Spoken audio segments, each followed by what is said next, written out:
We built cities of light, skylines that touch the clouds, streets that never sleep, devices that glow in our palms like modern lanterns. And yet, somewhere between deadlines and dopamine, we lost the light inside us. We wake each morning already tired, reaching for caffeine before sunlight. We scroll through hundreds of lives before touching our own. We have pills for headaches, apps for calmness, clinics for every symptom, but not a single remedy for the ache of simply being alive. We call this progress.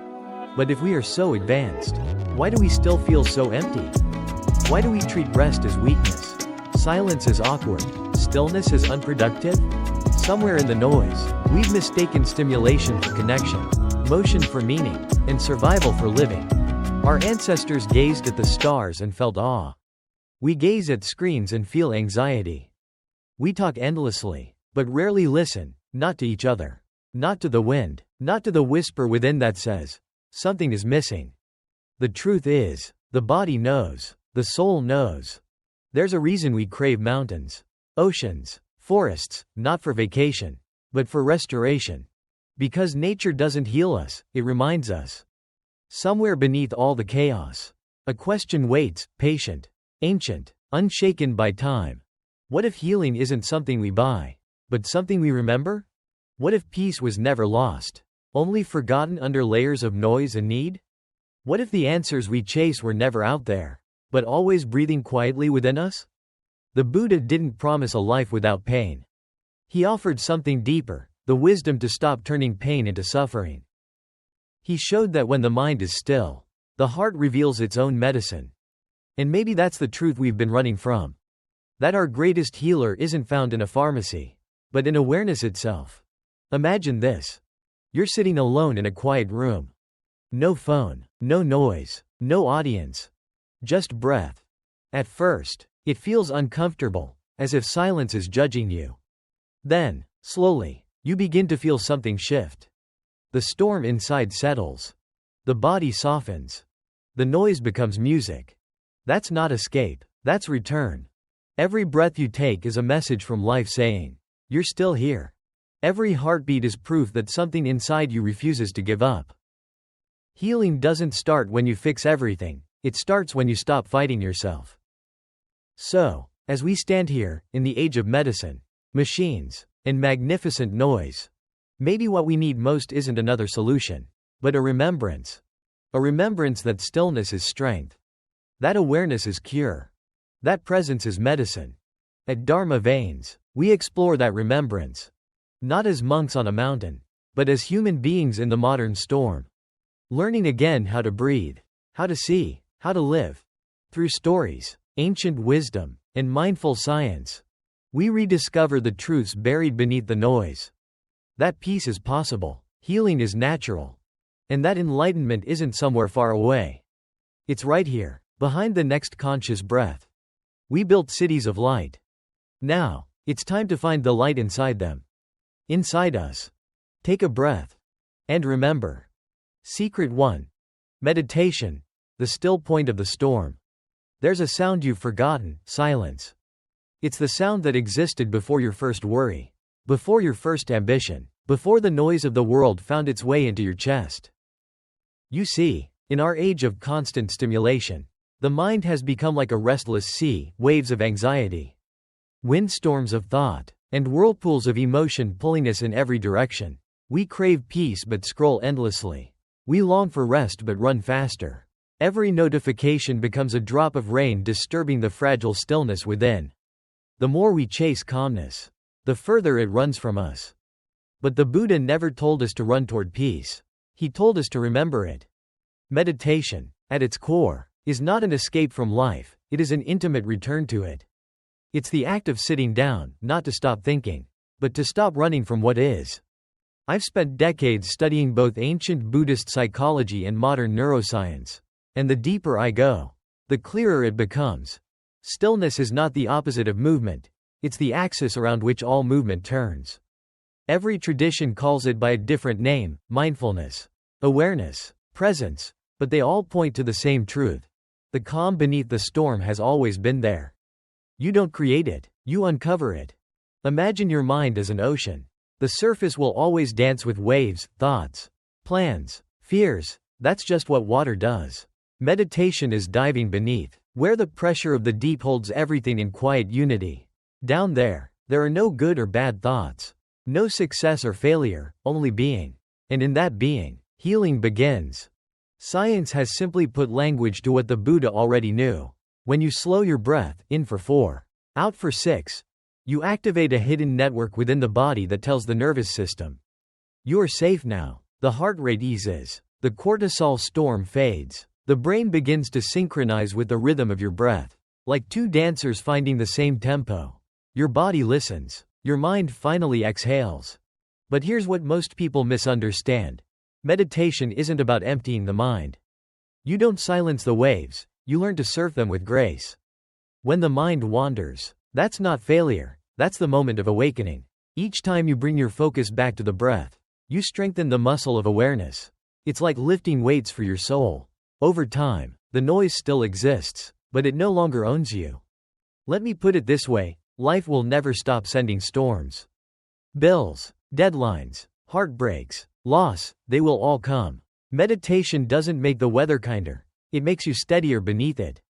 You learn to breathe through the chaos, not in defiance of it, but in communion with it. That's the middle way the Buddha spoke of, not avoiding life, not clinging to it, simply being present enough to move through it with grace. So tonight, before you fall into another digital trance, pause. Sit at the edge of your bed. Close your eyes. Inhale gently for 4 counts. Feel the air roll in like a soft tide returning to shore. Hold, let the stillness stretch. Exhale for 6, as if releasing centuries of noise. Do this for 3 minutes. That's all it takes for your mind to remember its own depth. You don't meditate to escape the storm. You meditate to remember the still point within it, that sacred space where nothing is missing. And nothing needs to be fixed. The storm was never the problem. Forgetting the calm beneath it was. And in remembering it, you remember yourself. Secret 2. Positive thinking, rewiring the inner voice. For years I believed the mind was my enemy. It criticized every move, replayed every failure, and whispered, "You're not enough." It took me a long time, and a lot of sitting in silence, to understand that the voice wasn't cruel by nature. It was simply untrained. The human brain, both ancient and brilliant, evolved to look for danger. It's wired to notice the thorn before the rose, the loss before the lesson. In Buddhist psychology, this is called dukkha, the suffering born from the mind's habit of clinging to what's wrong. But here's the paradox. The same mind that builds prisons can also build temples. And the key lies in how you speak to yourself when no one else can hear. Positive thinking isn't pretending everything's fine. It's learning the language of your own inner garden. When you water a seed of gratitude, patience, or hope, your neural soil changes. Modern neuroscience calls it neuroplasticity. The Buddha called it karma of the mind. Every thought leaves a trace. Every time you choose kindness over self-criticism, you carve a new path inside your brain, and your life quietly begins to follow it. You see, the mind believes whatever it hears most often. If you keep repeating, "I'm broken," it starts collecting evidence to prove it. But when you whisper, "I'm learning, I'm healing, I'm still here," your mind starts rearranging reality to fit that truth instead. This isn't delusion, it's direction. You're teaching your brain to look for light in places it used to fear. So when that old voice rises, "You're not enough. You'll never change," don't fight it. Smile at it the way the Buddha smiled at Mara, the god of illusion. Gently say, "I see you, old friend, but we're doing something different now." That smile is your victory.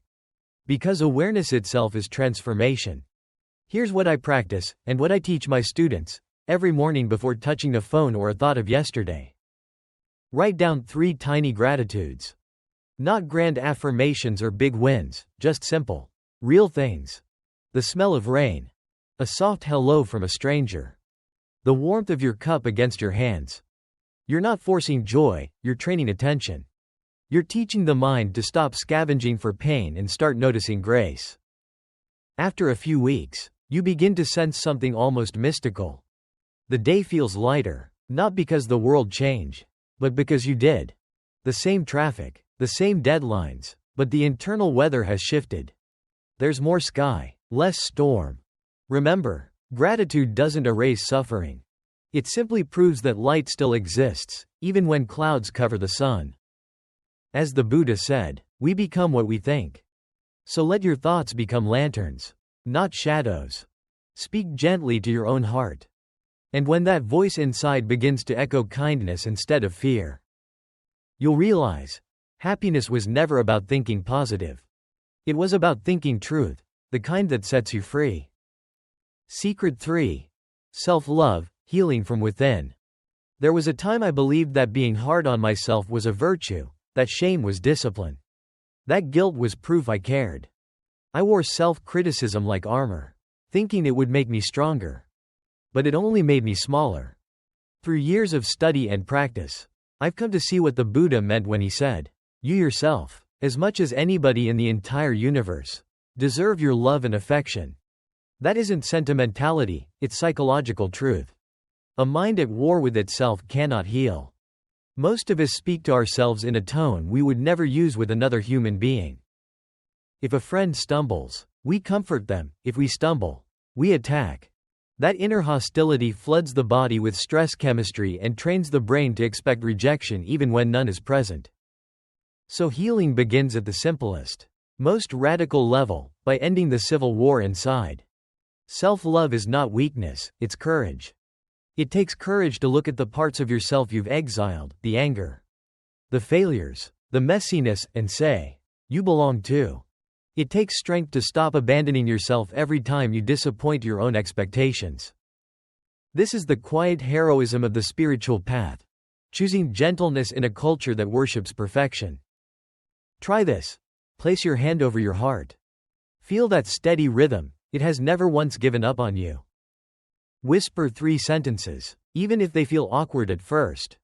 I'm sorry. Thank you. I love you. I'm sorry for every time I called you names in my own mind. Thank you for carrying me through every sleepless night.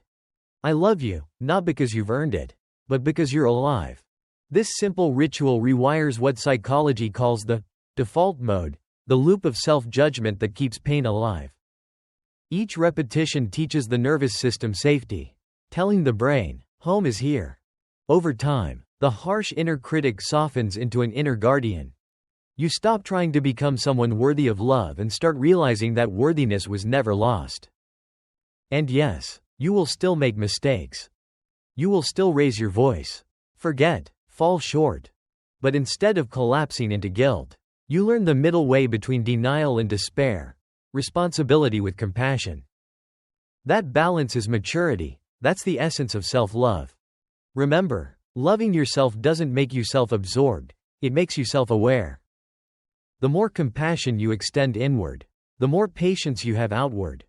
When you stop fighting yourself, the world stops feeling like an enemy. So tonight, before you sleep, return to that heartbeat. It's the first sound you ever heard and the last you'll ever leave. Let it remind you, the most radical act of healing is to stop apologizing for being human. And in that forgiveness, the soul finally exhales. Secret 4. Mindful eating, food as silent medicine. We live in a world that moves too fast for its own heartbeat. Breakfast is swallowed between emails. Lunch devoured over screens. Dinner rushed in the dim glow of exhaustion. We eat, but we rarely taste. Our stomachs fill, yet our hearts remain hungry. It's no wonder we feel disconnected. We've turned nourishment into a race. In the Buddha's teaching, eating was never a mechanical act, it was a meditation. Every meal was a sacred ceremony, an opportunity to reconnect the body, mind, and the earth itself. And the truth is, you don't need to be a monk to experience that sacredness. You only need to pause long enough to meet your food as if meeting life itself. You see, food isn't just fuel. It's the story of sunlight caught in a leaf, of rain that kissed the soil, of hands that harvested and cooked.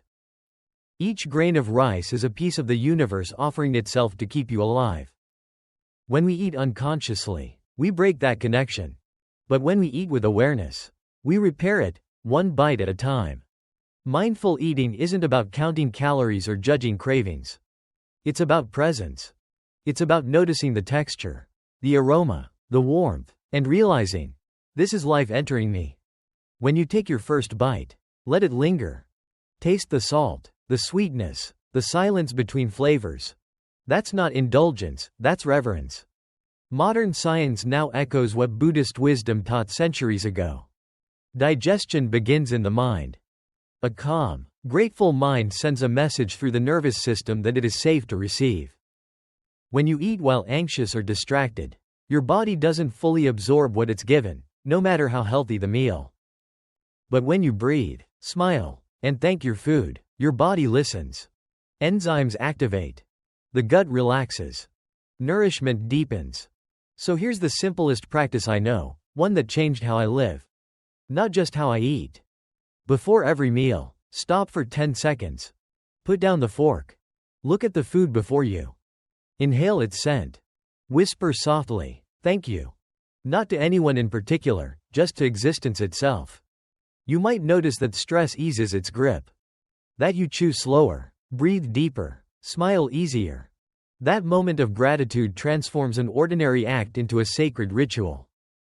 The table becomes your altar. The meal your meditation. And remember this. Mindful eating isn't about being perfect. Some days you'll eat in a hurry. That's okay. What matters is the returning, the remembrance that this, too, is part of your practice. So tonight, as you lift your spoon, pause. Taste the first bite. It's the universe feeding you. And when you eat with presence, even rice becomes prayer. Secret 5. Simple habits, the small steps to freedom. We often imagine transformation as something grand, a pilgrimage, a new career, a spiritual awakening under the Bodhi tree. But the truth, as every longtime practitioner eventually learns, is far gentler. Change rarely arrives with thunder. It tiptoes in through the small, consistent things we do when no one is watching. Most of our suffering isn't from what happens to us, but from the rhythm we've lost. We live as if life were a competition of exhaustion, sleeping less, pushing harder, chasing faster. Then we wonder why the soul feels bankrupt. In Buddhist psychology, there's a term for this imbalance. Dukkha, born from disconnection, from the body, from time, from the present moment itself. Freedom, the Buddha said, begins the moment you stop waging war against your own nature.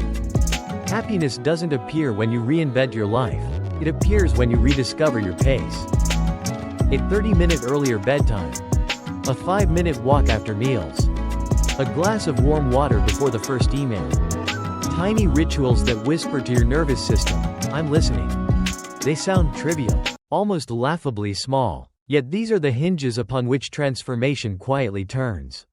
Here's what modern science and ancient wisdom both agree on. The body is not a machine to be optimized, it's a living rhythm to be respected. Every heartbeat, every breath, every blink, all of it follows nature's pulse. When you constantly override that rhythm with caffeine, late-night scrolling, and endless to-do lists, your system forgets what harmony feels like. Fatigue is not failure, it's the body begging you to come home. Sleep, in this sense, is also meditation. It's the time your consciousness returns to the source. The mind dissolves into stillness, and the body performs its quiet miracles of repair. Rest is not laziness, it's sacred maintenance. It's the pause that allows the music of life to make sense again. Without it, every note becomes noise. Try this. Instead of overhauling your entire routine, shift one small habit today. Walk outside after lunch and actually feel the sun. Replace 1 cup of coffee with herbal tea. Set your alarm not earlier, but wiser, so that you wake to silence, not panic. Watch how these simple choices ripple through your day like sunlight through water. Energy returns, mood steadies, gratitude flows. Discipline, you see, isn't about control. It's about remembrance. Remembering what your body truly needs. Remembering that your mind is not a machine for productivity but a garden that blooms only when tended gently, consistently, and with love. So tonight, before you write another plan to change everything, do one small thing instead. Exhale. Feel the weight in your shoulders drop. Then take one conscious action, however humble, that honors your rhythm. That's where freedom begins, in the smallest step that brings you back to yourself. Secret 6. Nature, Earth's free therapy. We weren't born under fluorescent lights. Our first lullaby was the wind. Our first roof was the sky. And yet, somewhere along the way, we traded horizons for screens, soil for cement, sunsets for deadlines. Now, we live surrounded by walls, concrete, digital, emotional, and wonder why our spirit feels caged. The truth is, we haven't lost our connection with nature. We've only forgotten how to listen. The Buddha reached enlightenment not in a temple, but under a tree, rooted in the pulse of the earth itself. That's not coincidence, it's reminder. Because nature isn't outside of you. It's the reflection of the stillness within you. When I step into the forest after hours of city noise, something ancient in me exhales. The chatter quiets. The senses awaken. The mind, which once felt heavy, begins to mirror the sky, vast, open, and patient. It's as if the earth whispers, "You belong here, you always have." There's a deep psychology behind this. When your eyes rest on green, your nervous system lowers its guard. When your feet touch the ground, tiny electrical exchanges happen, what scientists call grounding, reducing inflammation, slowing the heart rate, balancing the internal storm.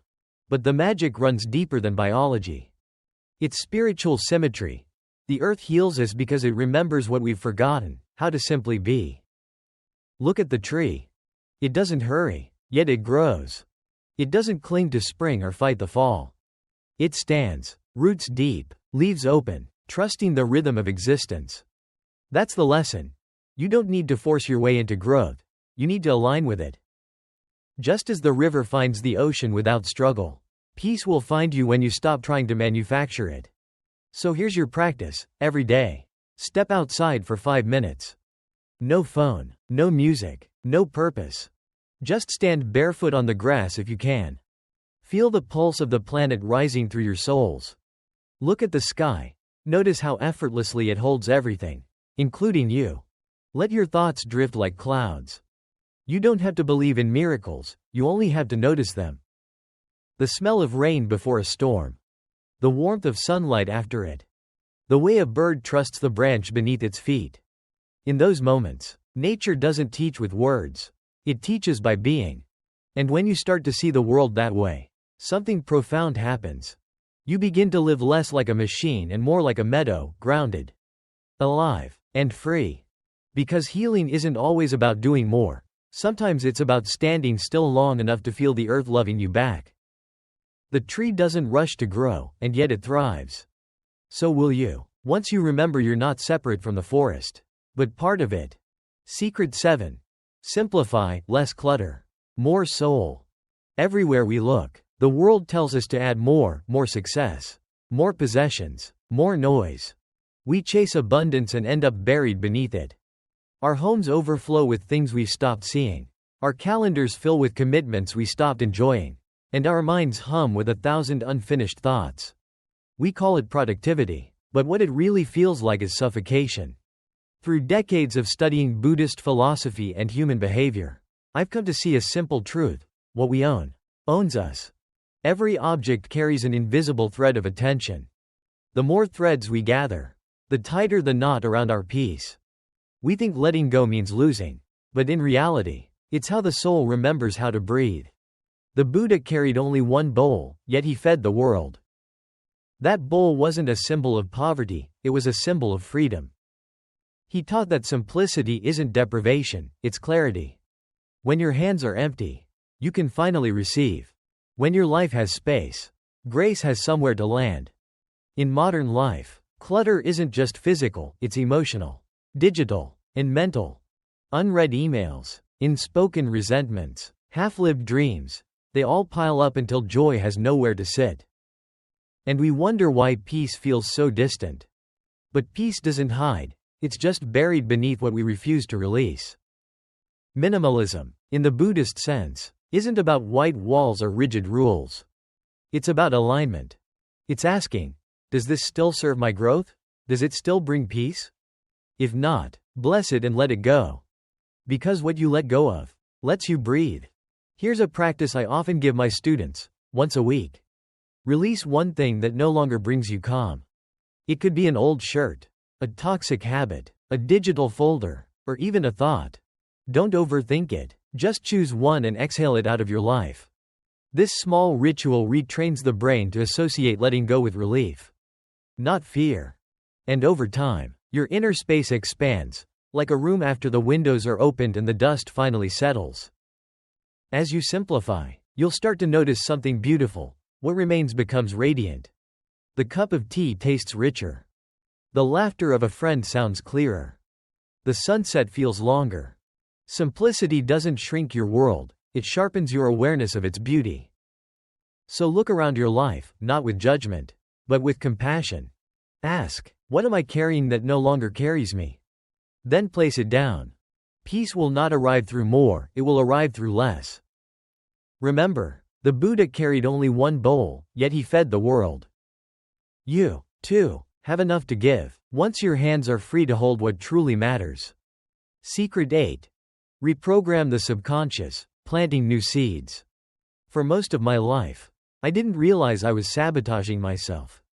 Every time something good began, an invisible hand inside me found a way to ruin it, a missed call, a harsh word, a quiet withdrawal. It wasn't fate or bad luck. It was programming. Somewhere deep inside, a younger version of me had learned that love was dangerous. That success brought loss. That peace never lasted. And because the subconscious mind hates inconsistency, it kept recreating the pain it knew. We like to think we run our lives with logic and willpower. But the truth is, most of our actions come from the silent scripts written years ago, fragments of memory. Tone of a parent's voice. A moment when we felt small. That's what Buddhism calls samskara, mental imprints that shape perception. The mind isn't cruel, it's just conditioned. And like any child, it can be re-educated with patience and love. Your subconscious is not your enemy, it's a loyal but outdated protector. It repeats old fears because it still believes they're keeping you safe. But when you bring awareness, the warm light of mindfulness, into those hidden chambers, the mind begins to soften. It starts to trust a new command. We are no longer in danger. Here's a practice so simple. It almost feels too small to matter, yet it can change the entire architecture of your mind. Each morning, stand before the mirror. Look directly into your own eyes. Even if it feels awkward, even if the voice in your head says it's silly. And say one sentence. I choose peace over pain. Not because you already feel peaceful, but because you're training your brain to recognize peace as familiar. That's how new neural pathways form, through repetition wrapped in emotion. In Buddhist language, this is the act of planting new seeds. Every affirmation is a seed of intention. At first, the old weeds, the voices of doubt and fear, will still be loud. But keep watering the seed. Keep whispering kindness where criticism once grew. Over time, those old patterns lose sunlight, and new life begins to take root. Be mindful of the environment where your subconscious lives. The people you spend time with, the content you consume, the words you speak, all are soil. If you surround yourself with cynicism, your affirmations will wither. But if you protect your mental garden with care, your beliefs will bloom quietly, beautifully, like a lotus rising from mud. And remember, you don't have to believe every affirmation right away. Belief is not a prerequisite, it's the result of practice. Say the words anyway. Let your nervous system get used to kindness. Let your reflection become an ally instead of a judge. The mind repeats what the heart believes, so teach it love. Every gentle word you plant will one day become a forest of calm. And when storms come, as they always do, you'll find yourself standing in that forest, rooted, grounded, and finally free. Secret 9. East meets West, balance, not battle. In our modern age, healing has become a battlefield. One side preaches science and medication, the other swears by energy, breath, and belief. Caught in the middle, many of us feel torn, confused about whom to trust, what to take, and how to heal. We pop pills and feel guilty. We meditate and feel uncertain. as if every choice must declare loyalty to a side. But truth, like the Buddha said, always lives in the middle way, not in extremes, but in balance. I've spent decades walking between both worlds, studying neuroscience in bright laboratories and spending months in monasteries where silence speaks louder than words. And what I've found is simple: both science and spirit are languages of the same truth. Medicine mends the body. Mindfulness mends the roots. Neither is complete without the other. Western medicine excels in emergencies. It can set bones, fight infections, replace organs, and save lives. It's the fire department you call when your house is burning. But once the flames are out, you need wisdom, the kind that prevents new fires. That's where Eastern understanding enters: prevention, awareness, balance, harmony. Together, they form the full circle of healing, action and reflection. Body and mind, cure and care. The Buddha never rejected medicine, he rejected dependency. He taught that suffering ends not when you find a pill for every pain, but when you learn to see pain as a messenger. Modern science says the same in its own way, that chronic illness, anxiety, and burnout are not enemies to destroy, but signals from a body asking for balance.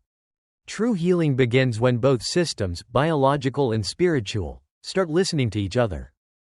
Here's a practice I often recommend to my students who walk this middle path. When you take your medicine, don't rush. Pause for 5 mindful breaths. Feel gratitude for the knowledge, the hands, the effort that created this treatment. Then silently thank your body for receiving it, for doing its part in the healing dance. In that moment, medicine becomes a ritual, not just a routine. Science becomes prayer. Eastern and Western wisdom don't contradict, they complement. Yoga before surgery, meditation with therapy, antibiotics alongside gratitude. The point isn't to choose, it's to harmonize. Healing is both chemistry and consciousness, both the lab and the lotus. So, when the world argues over which way is right, step aside and breathe. You don't need to take sides, you need to take care. Let doctors repair the visible. Let mindfulness restore the invisible. And in that meeting point, healing becomes whole again. Because the Buddha never rejected medicine, only dependency. And when science and spirit hold hands, the cure doesn't just fix what's broken, it reminds you that you were never separate from wholeness to begin with. Secret 10. Self-healing. Trust the inner doctor. We grow up believing healing must come from outside, a prescription, a diagnosis, another expert with answers. So when pain appears, we panic. We assume the body is failing, that something inside has betrayed us. But the longer I've studied both the Dharma and medical science, the more I've seen the same truth reflected in both. The body is not the enemy. It is the oldest, most faithful companion of consciousness, a messenger, not a malfunction. It doesn't attack you, it speaks to you. And what it often says, in its quiet biological language, is simply, please, listen. Every heartbeat, every breath, every drop of blood already carries a blueprint for repair. Even while you sleep, your cells are rebuilding, your immune system is teaching itself how to protect you.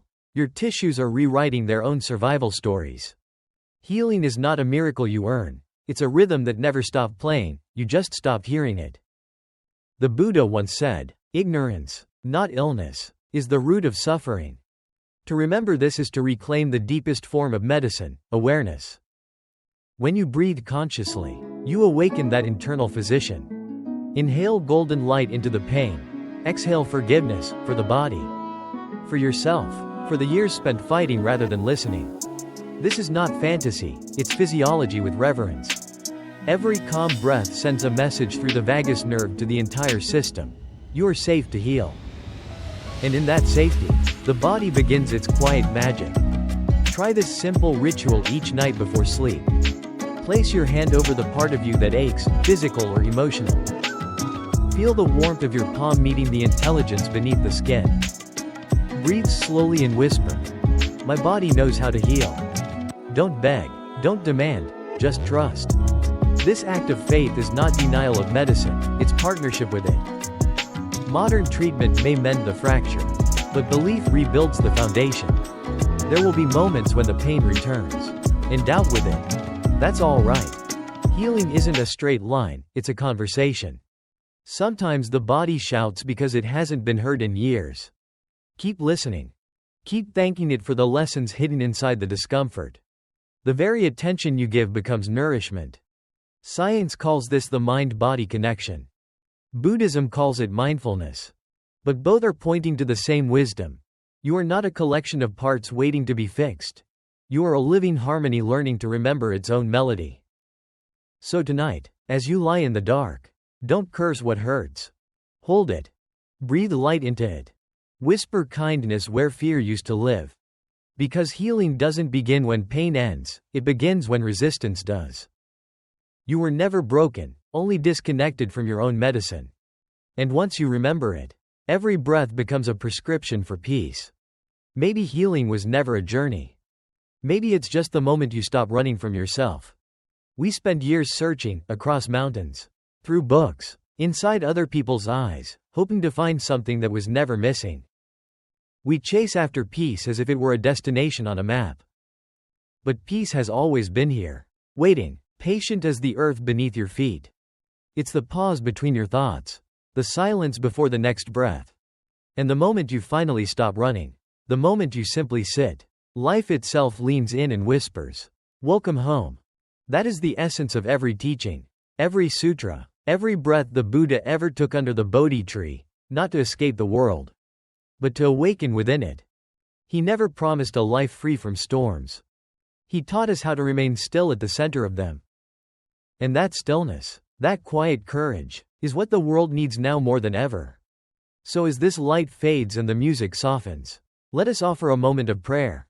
Not for one nation or one faith, but for all beings who share this fragile, miraculous planet. May the compassion of the Buddha reach every heart touched by suffering. May those who tremble in war find safety. May those who hunger find sustenance. May those who grieve find comfort. And may the wounded earth itself, forests, rivers, oceans, remember how to heal along with us. If you are watching this, take one breath for those who cannot. Send one silent wish for peace into the invisible web that connects us all. Because in the stillness of your heart, the prayer becomes real. You don't need to speak the language of holiness, kindness is fluency enough. As the light grows, remember, you are part of that light. No matter what you've lost, no matter how many storms you've walked through, the flame inside you has never gone out, it's only waiting for your attention.